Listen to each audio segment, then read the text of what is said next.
Wow!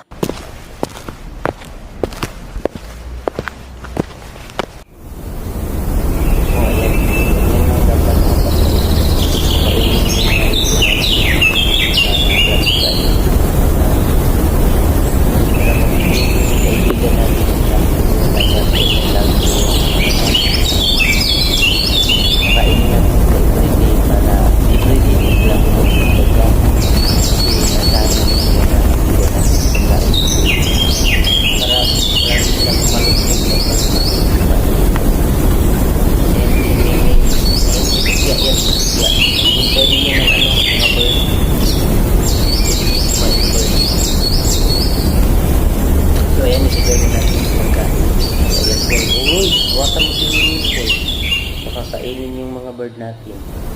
So, parang takot yun. Pero kaibigan lang niya yan. Nasanay na kasi yung mga bird nito. Hindi na dito. Sila natatakot. Ngayon naman, hindi na hinahawakan ako sa good friend. So, the best friend is the best.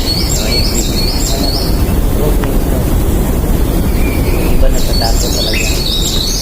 Kalaban talaga yun. Iba talaga yun. Kasi papaakit talaga. Kapapit talaga yan. Kapag nabitawan yung siya, habhabin talaga yan.